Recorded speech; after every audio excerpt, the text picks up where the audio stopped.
பதிவை பார்க்க வந்தவர்களுக்கு சக்தி கிச்சனின் நன்றியும் வணக்கமும். எனக்கு எங்கேயும் போகிறதாக இல்லை, வீட்டில் சமையலும் இல்லை, ஏன்னா வீட்டில் ஆள் இல்லை. சரி, இந்த புது வீட்டுக்கு வாடகை வீடு தான், குடி கொஞ்ச நாளாச்சே, மாடியை போய் பார்த்துட்டு வரலாம், மொட்டை மாடி அப்படின்னு சொல்லி மெல்ல மெல்ல படி ஏறிக்கிட்டு இருக்கேன். முழங்கால் வலி முன்னாடி நிற்கிது, என்ன பண்ணுறதுன்னு தெரியல. அப்படியே மெதுவாக ஏறி போகிறேன், ஒவ்வொரு படியாக வந்துட்டேன் பாருங்கள் கடைசியில் மாடிக்கு. அதாவது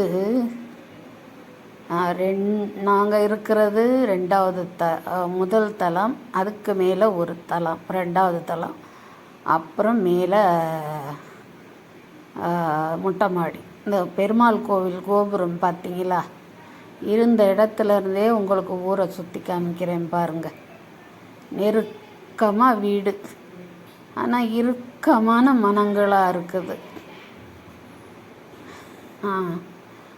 பார்த்தீங்கன்னா கவர்மெண்ட் போட்ட சாலை, திருச்சாலையில் கூட இதுவரை என்னோடதுன்னு எல்லை வகுக்கிறாங்க. காற்றில் பறந்து வரும் காகிதத்துக்கு தெரியுமா இது யாருடைய எல்லை என்று? அது பாட்டுக்கு குப்பை சேருது, அதுக்கு ஒரு கலாட்டா பண்ணிகிட்ருக்காங்க. நமக்கு என்ன, சித்த நேரம் வேடிக்கை பார்த்துட்டு மாடிக்கு போவோன்னு வந்துட்டேன். வீடு பூரா கசன்னு வீடு, ஆனால் ஏகப்பட்ட மனிதர்கள், ஆனால் பேச ஆள் இல்லை.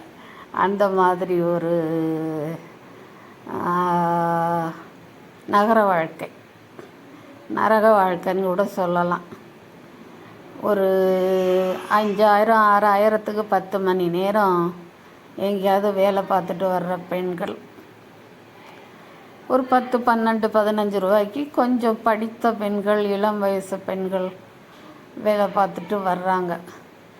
அப்புறம் அவங்களுக்கு யார்கிட்ட பேச நேரம் வரும், மனசு வரும்?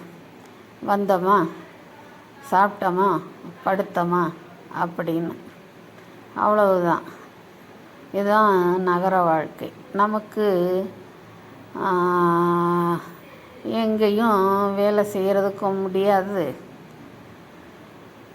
அதனால் இங்கே பாருங்கள், இந்த அரச மரத்துக்கு எங்கே முளைக்கிறதுன்னு தெரியாது. இது காக்கா இட்ட எச்சத்தில் இந்த அரச மரம் முளைச்சிருக்கு. இதுக்கு 2வது மாடியில் இருக்கிறவங்க செடி வச்சுருப்பாங்க போல் இருக்குது. பார்த்தாங்களா என்னன்னு கூட தெரியல. நான் தான் அதுகளோட கொஞ்ச நேரம் கொஞ்சி குழாவிட்டு வந்தேன். எனக்கு செடி வளர்க்குறது ரொம்ப பிரியம். பெரிய பெரிய செடியெல்லாம் வச்சுருந்தேன். மல்லிகைப்பூ செடி பார்த்திங்கன்னா, இதை பாருங்கள், அன்னாசி பழத்தை நட்டு வச்சுருக்காங்க இத்தனோண்டு பாட்டில். இது மருதாணி நல்லா ஆஞ்சிட்டாங்க போல இருக்குது, ஒன்றும் இல்லை, இலையே இல்லை. பெரிய பெரிய செடியெல்லாம் வச்சுருந்தேன் நான் முன்னாடி இருக்கும்போது வேறு வீட்டில். மல்லிகைப்பூ பார்த்திங்கன்னா அடுக்கு மல்லி, தினம் எண்ணுவேன் பூக்கிற பூவை. சும்மா நச்சுக்கும் பொழுது போகும்னு எண்ணுவேன். அதில் பார்த்திங்கன்னா மறுநாள் காலையில் பூவே இருக்காது, அந்த மாதிரி இருக்கும். சரி, மாடியை பார்த்தாச்சு. இருந்த இடத்துல இருந்தே உங்களுக்கு ஊரையும் சுற்றி காமிச்சிட்டேன். இப்போ கீழே இறங்கிக்கிட்டு இருக்கிறேன்.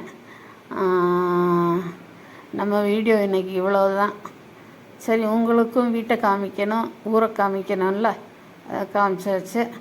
நீங்கள் புதுசாக நம்ம வீட்டுக்கு வந்தவங்களாக இருந்தால் ஒரு சப்ஸ்கிரைப் பண்ணிவிட்டு லைக்கையும் பண்ணிடுங்க. அடுத்த ஒரு வீடியோவில் சந்திப்போம். நன்றி.